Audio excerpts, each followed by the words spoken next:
শহরের ব্যস্ততাকে একপাশে সরিয়ে রাখা সেই পুরনো পার্কটা আজ বড্ড বেশি শান্ত।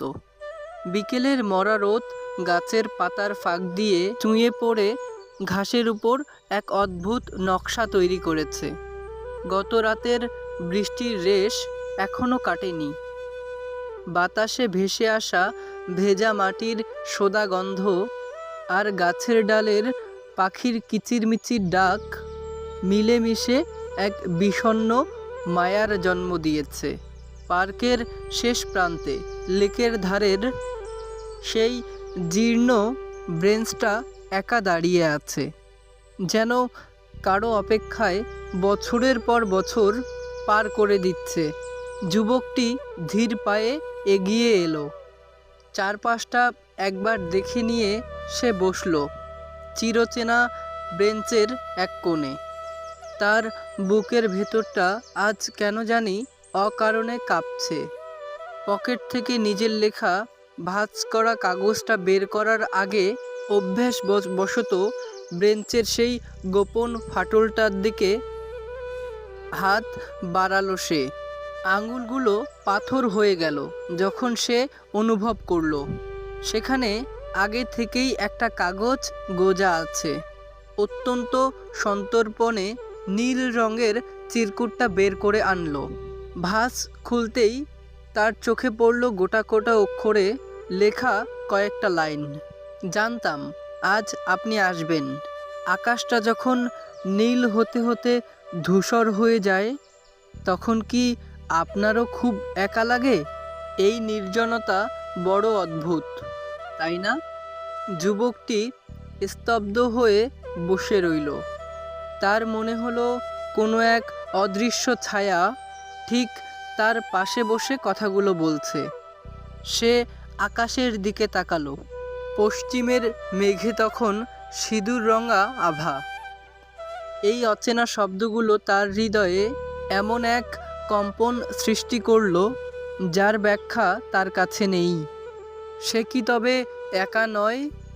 এই রহস্যময়ী কে, যে তার মনের গোপন খবর রাখে? যুবকের হাত কাঁপছে। পকেটে রাখা তার নিজের চিঠিটা আজ কি সে সেখানে রেখে যাবে, নাকি এই মায়ার টানে আজ সে অন্য কিছু লিখে দিয়ে আসবে? নীরব পার্কের ধূসর আলোয় এই প্রশ্নের উত্তর তখনও অমীমাংসিত। যুবকটি তার পকেট থেকে কলম বের করল। নিজের আগের চিঠিটা ছিঁড়ে না ফেলে সেটার পিছনে কাঁপা কাঁপা হাতে লিখল। একাকিত্ব যখন অভ্যেসে পরিণত হয় তখন নির্জনতাকেই আপন মনে হয়। কিন্তু আজ আপনার এই নীল চিরকুট সেই অভ্যেসে অদ্ভুত এক বিশৃঙ্খলা ঘটিয়ে দিল। কে আপনি? পরের দিন ঠিক একই সময় সে পার্কে এলো। বুক ভরা ধরফরানি নিয়ে সে হাত বাড়ালো সেই ফাটলের দিকে। এবার সেখানে এক টুকরো সাদা কাগজ। আমি এই শহরেরই কেউ, যে শব্দের মাঝে আশ্রয় খোঁজে। কাল আপনায় আমি দূর থেকে দেখেছি, আর আপনার হাতের কাঁপুনি অনুভব করেছি। আকাশের রং যখন ধূসর হয়ে পাল্টে যায় তখন দীর্ঘশ্বাসগুলো ভারী হয়ে ওঠে না? এরপর থেকে শুরু হলো এক অলিখিত নীরবতার কথোপকথন। যুবকটি তার জীবনের ধূসর গল্পগুলো লিখে রেখে যেত, আর অচেনা সেই নারী তার উত্তরে ঢেলে দিত নীল পদ্মের মতো স্নিগ্ধ সব সান্ত্বনা। যুবকটি তাকে কখনো দেখেনি, কিন্তু সেই অচেনা নারীর হৃদস্পন্দন যেন কাগজের ভাঁজে শুনতে পায়।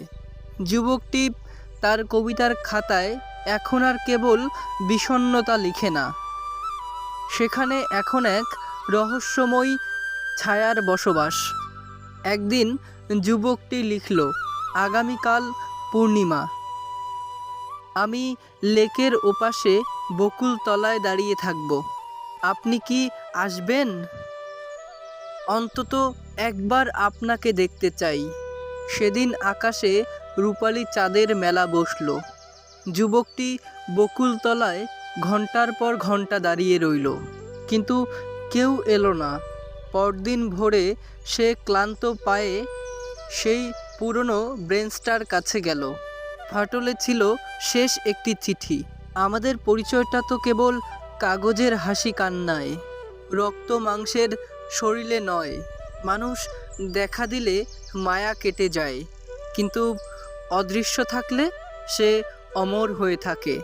আমি আপনাকে দেখিনি তা নয়, আমি আপনাকে আপনার শব্দের ভিতরে প্রতিদিন দেখি। এই ব্রেঞ্চ, এই পার্ক আর এই নীল চিরকুটগুলোই আমাদের অস্তিত্ব। আমায় খুঁজতে যাবেন না, আমি আপনার না বলা কথাগুলোর মধ্যেই মিশে আছি। যুবকটি আর নীল চিরকুট পায়নি, তবে এখন যখনই সে সেই ব্রেঞ্চটাতে বসে, তার আর একা লাগে না। সে জানে এই নির্জনতায় কোনো এক অদৃশ্য ছায়া আজও তার পাশে বসে আকাশের ধূসর হওয়া দেখে। সেই রহস্যময়ী অধরাই রয়ে গেল। কিন্তু যুবকটির কলমে প্রাণ পেয়ে গেল এক অপার্থিব প্রেমের উপাখ্যান। শহরটা আগের মতোই ব্যস্ত, কিন্তু সেই পুরনো পার্কের এক কোণে আজও এক বিষণ্ণ মায়া অমীমাংসিত রয়ে গেছে।